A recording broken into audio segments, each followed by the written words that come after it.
Guys, may papakita ako sa inyo na napansin ko. Tingnan nyo to.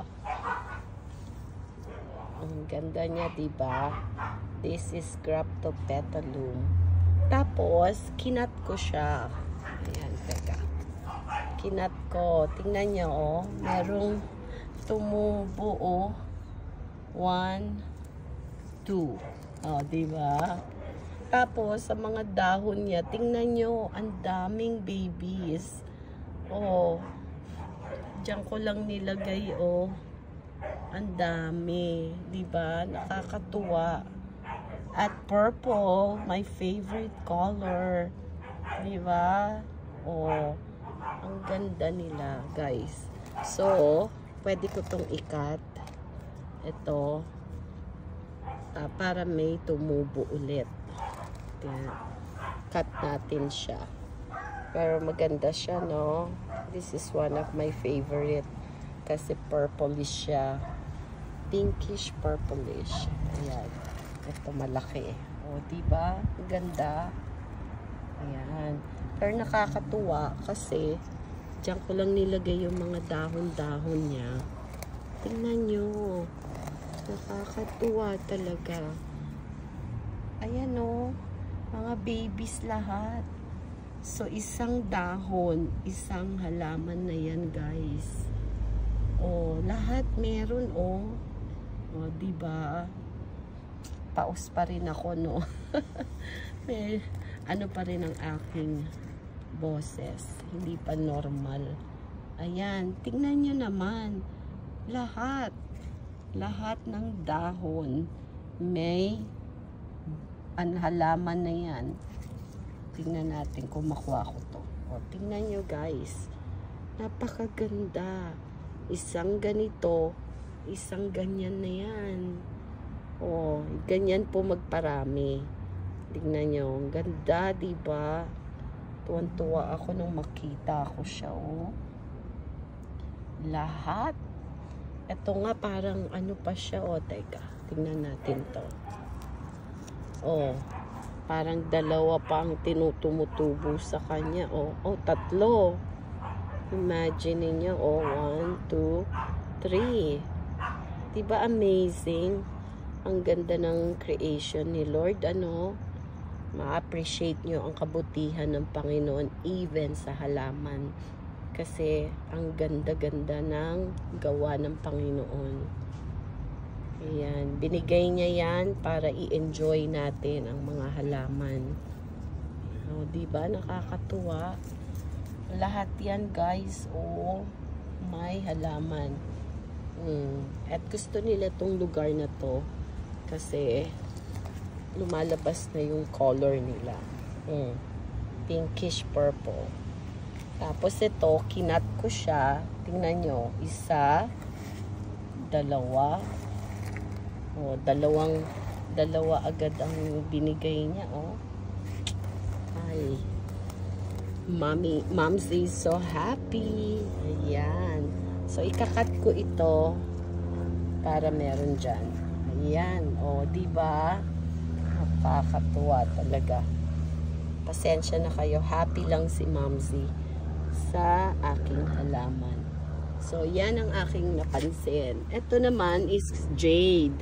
Ang tawag dito is Shrek ears. Tingnan nyo, para siyang tenga ni Shrek. Ayan. Blessing yan pag nabigyan kayo niyan. Ayan. So, ito naman ang aking, magkakadikit lang yan sila dito. Ito naman ang aking dog planter. Tingnan nyo ang laman. One of my fave din. PVN. Purplish. O, diba? Ayan, magkakatabi sila. Ayan ang aking mga pots dito na ito ang mga mixed succulents. Oh, ito si Chocolate Soldier, Panda Bear. Favorite ko rin yan, guys. Oh, diba? Napakaganda. Ito jade. Malaki kong pot ito ng jade. So, ito, family ng jelly beans. Ayan, diba? This is bronze. Graptocidium bronze. Diba sabi ko sa inyo, pag hindi siya sunstress, green lang siya. Pero pag siya ay bilad, sunstress, yan ang color niya. Brown, bronze. Diba? So, lahat ng nasa pot dito is favorite ko. Tapos, ito ang katabi niya. Magkakatabi lang yan. Tingnan nyo to guys. Napakaganda.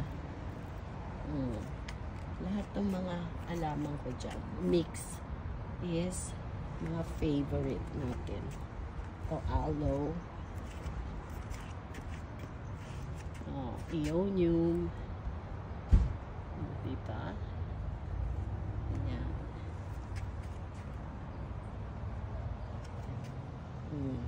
So, yun lang. Pinakita ko lang sa inyo. Na napansin ko dito ang aking Graptopetalum na napakaganda at napakaraming babies.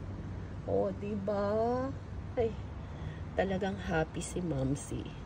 Dahil lahat ng nandito is magaganda. Kasi po, lumalamig na. So, lumalabas na yung maganda nilang color. Ayan. Lumalabas na yung kulay ng kanilang pagtaglamig.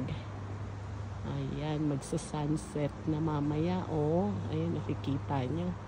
Umaano na yung araw. Ayan. So, ayun lang guys. Gusto ko lang pakita sa inyo bakit happy si Momsy dito sa aking garden. Tignan ko lang sila, masaya na ako. So, totoo lang. Chine-check ko lang sila minsan. Ayan, chine-check ko lang. Titignan ko lang sila kung healthy sila, kung sila ay may mga kumakain sa kanila. Okay na ako. It makes me happy na. So, ayan guys. So, ang dami. Nakakatuwa. Pasensya na kayo. Happy lang ako. So, cut ko ito. Pakita ko rin sa inyo. Ayan, nagdilig pa nga ako kahapon eh. Hindi ko siya napansin. So, cut natin para magkaroon ng baby. Okay. Hold on. Okay. So, ito na. Kakat natin siya. Okay. Ayan. So, cut ko siya dito. Para kasi tatanim ko ito. Ayan. See? Pero dahil basa ito, dahil inano ko yung cinnamon, lalagyan ko siya ng cinnamon at saka ito para hindi siya mabulok.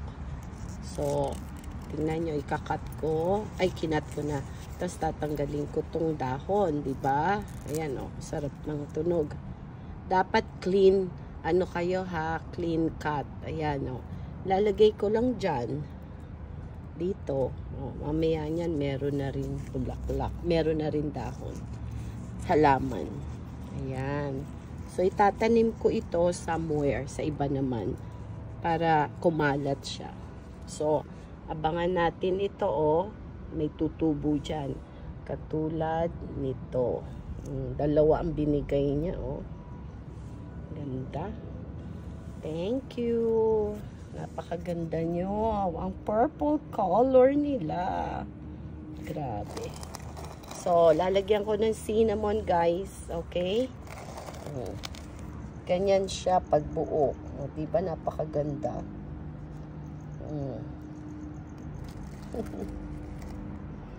Ay, nako. Enjoy. Sana nag-e-enjoy din kayo, ha? Kasi ako'y enjoy na enjoy sa aking mga babies.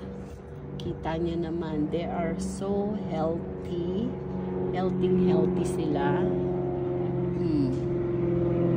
Healthy.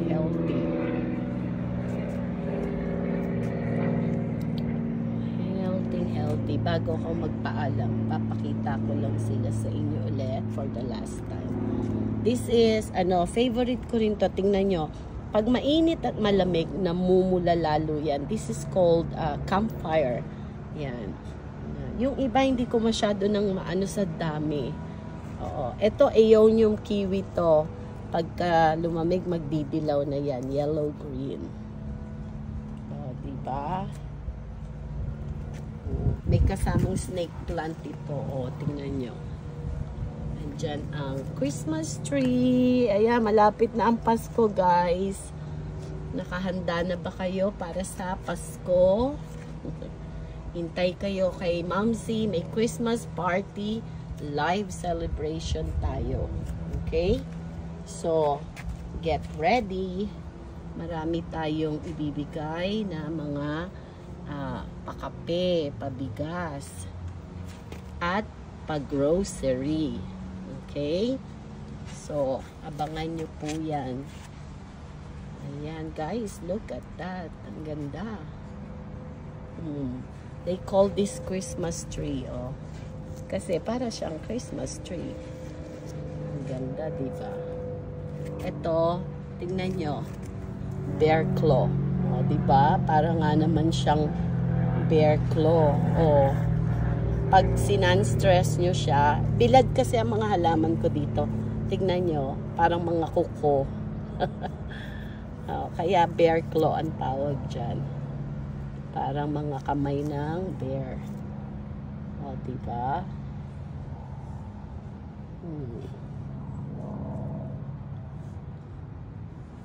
O, diba? Makita ko lang sila. Happy na ako. Makita kong healthy. Ayan, no? Dumadami sila, guys. O. Healthy. I'm so happy. Yan. Sa isang pot, mix siya. Kasi arrangement ko yan, guys. Pero, kasi minsan, pag lumalaki na sila, di ba hindi sila nagiging healthy? Nagiging parang pahaba lang ng pahaba, hindi intact. Pero ito pong mga halaman ko dito, kasi bilad sila sa araw, sila ay intact. Yan. Imagine how beautiful. Amazing talaga si Lord. Ang creation niya, napakaganda. And plants really make us happy. They do. Stress reliever. Makakalimutan mo ang mga problema pagka nasa garden ka. So, totoo lang po, try it. Pag nakita niyo yung ganda nila, ma-appreciate niyo ang simple things in life. Na hindi lahat ng bagay, material na bagay, nagbibigay ng kasiyahan. Temporary lang po yun. Etong mga to, makita nyo lang silang ganyan. Oh, it makes you happy. Simple things, diba? Hindi kailangan garbo lagi ang binibili. Hindi garbo ang mga gamit. Kahit po simpleng bagay, pag tayo ay masaya at kontento, it makes us happy. Diba? Kasi yun ang gusto ni Lord. Matuto tayong maging kontento sa buhay. Maging satisfied tayo sa meron tayo. Kasi pag tayo ay naghahangad ng mga bagay na hindi naman natin kaya, hindi po maganda. Hindi gusto ni Lord yun. Ang gusto ni Lord, maging happy tayo sa meron tayo. At alam nyo ba na pag happy kayo, kontento kayo sa meron kayo, lalo kayong pagpapalain ni Lord. Lalo niya kayong bibigyan at i-bless. Yun po ang secret. Sa akin ha, life experience ko po yun. Na natuto ako maging kontento. Pagka may pera, of course, re-reward ko ang sarili ko. Pero most of the time, I'm happy with what I have. Never ako nainggit sa kapwa na bakit siya merong ganun. Gusto ko rin yun. Never po ako nagganon. Ever since po, I always say, thank you Lord. Thank you sa binibigay mo. Salamat sa meron ako. At alam nyo, habang ganun ang ugali nyo, lalo kayong pagpapalain ni Lord. Kasi nakikita niya na kahit sa maliit na bagay, na pagkakatiwalaan niya kayo, bibigyan niya kayo ngayon ng mas malaki dahil alam niya na kaya niyo maging masaya sa maliit. be-bless ka niya. Kasi natutuwa siya sa'yo. Diba? Yun po. Yun lang ang secret sa buhay. Pag nawala po tayo sa mundo, hindi naman natin ito madadala. Alam nyo ba yun? Pag namatay tayo, wala na tayong pakialam sa may iwan natin eh. Lahat yan. Iiwan natin sa mga taong may iwan. Pamilya, anak, asawa. Kaya, matuto tayong maging masaya kung anong meron tayo. Enjoyin nyo ang pamilya nyo. Yun ang mahalaga. Number 1 priority ko is to spend time with my family. Number 1 po yan. Kaya nga, I always ask them to have a family day. Kasi I want to have time with them. Spend quality time sa mga bata, sa aking asawa. Yun po ang ating pagbigyan ng oras. Hindi yung magtrabaho tayo na magtrabaho para marami tayong pera, para yumaman tayo ng yumaman. Huwag po. Tandaan nyo po, pag namatay tayo, hindi nyo madadala ang mga yaman nyo. Lahat yan may iwan sa mundong ito. So, ang advice ko sa inyo, spend time with your family. Enjoy every moment with them. And be content with what you have. Sabi nga ni Lord, in everything, give thanks. For this is the will of God. Yun ang inihingi ni Lord. Matuto tayong maging masaya, makontento kung anong meron tayo. Kung meron man po akong mga mamahaling gamit, yun po ay dahil reward ko sa sarili ko at binigyan ako ni Lord ng extra para i-bless ko rin ang sarili ko. Okay? So, pero hindi ako tatrabaho triple job para lang kumita ng kumita, para makabili ng mga ganon, para yumaman. Hindi po. Isa lang po ang trabaho ko ever since, pati si Kuya Dax. Dahil ayaw po namin na mabuhay kami ng puro lang trabaho, na hindi namin na-enjoy ang aming pamilya, ang aming mga anak. We tried to spend quality time with them, lalo na sa aming mga anak. Kaya po nagpapasalamat ako dahil lumaking mabubuti ang mga bata. Kasi po, nasa magulang din yan. Palakihin po natin ng maayos, kausapin, give time sa ating mga anak. At alam nyo ba, pag sila'y lumaking mabuti, lahat naman po yan babalik sa inyo. Diba? So, maging masaya sa ating buhay, maging enjoy every moment with our family, and be content with what you have. So, ayun lang po. Sana may natutunan po kayo sa aking shinare. Ayan.